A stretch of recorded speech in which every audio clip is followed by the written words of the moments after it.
السلام علیکم ورحمۃ اللہ وبرکاتہ۔ دوستو، کافروں نے کئی مرتبہ نبی کریم صلی اللہ علیہ وآلہ وسلم کو قتل کرنے کا ارادہ کیا، لیکن ہر بار اللہ تعالیٰ نے نبی کریم صلی اللہ علیہ وآلہ وسلم کی حفاظت کی۔ تبوک سے واپسی پر بعض منافقین نے فیصلہ کیا کہ حضور کریم صلی اللہ علیہ وآلہ وسلم کو گھاٹی میں گرا کر شہید کر دیں۔ اللہ تعالیٰ نے حضور کریم صلی اللہ علیہ وآلہ وسلم کو بچایا اور ایک بجلی چمکی جس سے راستہ واضح ہو گیا۔ ان حضرت صلی اللہ علیہ وآلہ وسلم نے حذیفہ کو بتایا کہ وہ منافقین فلاں فلاں تھے۔ پھر آپ صلی اللہ علیہ وآلہ وسلم نے فرمایا انہیں اپنے راز میں رکھو۔ اور پھر قرآن کریم میں کچھ اس طرح سے بیان کیا گیا ہے کہ وہی ہے جس نے اہل کتاب میں سے کافر ہونے والوں کو پہلی ہی بیت خلی مہم میں ان کے گھروں سے نکال دیا۔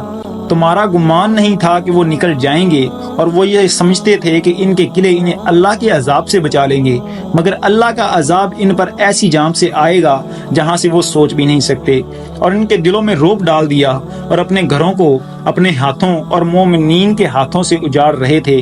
بس اے بصیرت رکھنے والوں، عبرت حاصل کرو۔ اور ایک اور جگہ پر کچھ اس طرح سے بیان کیا گیا کہ یعنی کہ مسلمانوں کا یہ خیال تھا کہ یہود اپنے مضبوط قلعوں سے نہیں نکلیں گے، کیونکہ قلعے کا فتح کرنا بہت مشکل ہے، اور خود یہودیوں کو بھی اپنے قلعوں پر ناز تھا کہ ہمارے قلعے کو کون فتح کر سکتا ہے۔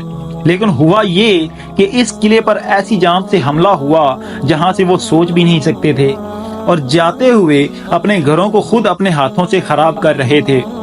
اور اگر اللہ تعالیٰ نے ان کے دلوں پر جلا وطنی لکھ نہ دی ہوتی تو انہیں دنیا میں ضرور عذاب دیتا، اور آخرت میں تو ان کے لیے وہی ہے، یعنی کہ جہنم کا عذاب۔